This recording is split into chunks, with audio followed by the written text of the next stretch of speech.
qu'il a mis contre nous, contre Bad Borisov en Ligue des Champions, il est sorti et le public, le stade s'est levé. Ils l'ont ovationné, on n'avait jamais vu ça depuis Deco. Deco, on l'appelait le magicien. Et on peut dire que Brahimi est bien lancé pour devenir un autre magicien. Il y a des comparaisons flatteuses. 5 mois seulement après son arrivée à Porto, Yacine Brahimi est déjà comparé à Deco, une figure historique du club. Entre les Dragons et Brahimi, l'histoire ressemble à un coup de foudre. Donc voilà le fameux ballon du triplé en Ligue des Champions, avec la signature de tous mes coéquipiers. Dieu t'a béni, félicitations, triplé. Signé Jackson Martinez. Elijo el viento, porque parece que el viento lo empujara cada vez que agarra el balón. Dans le parcours accidenté de Brahimi, Porto restera un tournant. Depuis 6 mois, sa vie et sa carrière ont évolué en même temps. L'ancien joueur de Rennes et de Grenade s'est marié, mais pas seulement. Ces 6 derniers mois, entre ma signature à Porto, la Coupe du Monde, bien sûr, la chose qui m'a apporté le plus de bonheur, c'est la naissance de ma fille aussi. Ouais, bien sûr que toutes ces choses-là m'ont donné encore plus de force. Aujourd'hui, c'est vrai que je suis beaucoup plus mûr, je suis beaucoup plus fort aussi mentalement, peut-être aussi beaucoup plus posé. Aujourd'hui, je me sens très bien à Porto, même si pour moi, c'est pas un aboutissement. À 24 ans, Brahimi rêve des plus grands clubs européens, et vice-versa. Je connais très bien M. Brahimi. Le seul problème, c'est qu'il est parti pour pas cher à Porto, mais là, les Portugais, ils ont mis une clause de départ qui est très chère. Ça va faire réfléchir. Mais bon, quand on aime, et quand on a du talent, faut payer. Bien sûr, c'est flatteur. C'est flatteur. Voilà, le PSG aujourd'hui, c'est un des plus grands clubs du monde. Et l'avenir, je le connais pas. Moi, aujourd'hui, ce que je sais, c'est que je suis à Porto. Et le reste, ça viendra si ça doit venir. Acheté 6 millions, le Fennec a une clause libératoire fixée à 50 millions d'euros. Real, Bayern, PSG, les rumeurs font les gros titres des journaux portugais. Como vocês sabem, o Futebol do Porto é clube que vende jogadores todos os anos. Esta situação do Paris Saint-Germain ajudou também a criar ainda mais atenção sobre o jogador e temos a plena consciência que daqui até ao final da época vamos fazer muitas páginas, muitas notícias, muitas primeiras páginas com o interesse de vários clubes no Brahimi, de certeza. À la pêche aux bonnes affaires, Porto a l'un des filets les plus efficaces d'Europe. Et avec Brahimi, il a encore visé dans le mille. D'Europe au Dragao. Porto, déjà qualifié et premier de son groupe, reçoit le Shakhtar.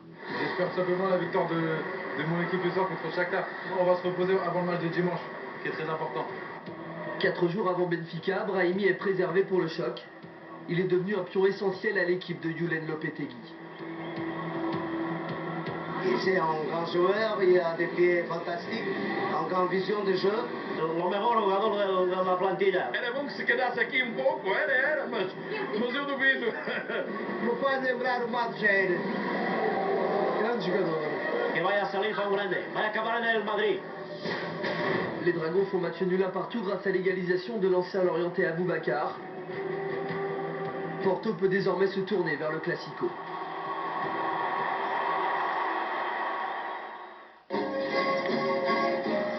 Jeudi, dans la banlieue de Porto, Brahimi retrouve le terrain et celui à qui on le compare sans cesse depuis son arrivée, Rabat Madjer. L'ancienne gloire du foot algérien et du FC Porto lui remet le trophée du meilleur joueur arabe de l'année. Faut aller doucement, hein. Tu m'as rappelé tous les trophées, c'est pas normal tout ça. À 3 jours du duel contre Benfica, la pression monte petit à petit. Porto-Benfica, c'est un classico au niveau d'un Real Madrid-Barcelone, mais ça a le même poids au niveau du Portugal. C'est le jeu do siècle. Pode parecer bocadinho exagerado, mas é verdade. Depuis le premier jour où je suis arrivé ici, tout le monde m'en a parlé que Porto-Benfica c'était le match de l'année. Le match a pas raté surtout, donc j'attends ce match avec impatience. Voilà, j'espère que tout se passera bien. Voilà, je pense que dans des moments comme ça, faut savourer et voilà et prendre beaucoup de plaisir. L'occasion aussi de faire grimper encore sa cote auprès des plus grands clubs européens. L'information vient de filtrer. Yacine Brahimi, titulaire ce soir pour le Super Classico face à Benfica. Nous allons retrouver Renan Frey et Omar Da Fonseca. Juste avant, messieurs, votre avis. Brahimi à Paris. Oui, moi je suis fan de Brahimi, on le suit depuis quelques temps, avec ce qu'il a fait, ce qu'il a réalisé avec l'Algérie et ce qu'il a réalisé avec Granada en Espagne et puis aujourd'hui du côté de Porto. Je pense que tout simplement pour lui, ce qui vient, c'est qu'il est dans une bonne dynamique, il est en confiance, il est dans un grand club à Porto. Je pense qu'il a encore un besoin d'y rester et de s'affirmer. Et ensuite, dans 1 an, dans 2 ans, il a 24 ans, il a le temps parce qu'il a tout pour lui, il a le talent, il a la qualité, il est capable de... Il est tireur de coups francs remarquable, il est en train de grandir, il est en train de franchir un palier. C'est vrai que pour le Paris Saint-Germain, il a une sacrée clause de départ. Hein. Mathieu, vous connaissez ces choix à faire. Est-ce que vous verriez Yacine à Paris? Oui, il y a le potentiel, c'est un excellent joueur, il a fait, comme a dit Louis, une très bonne Coupe du Monde. Là, je suis pas trop le championnat portugais, mais apparemment il fait des très belles choses, donc ouais, pourquoi pas le PSG. Ouais. Vous allez le voir ce soir, le match.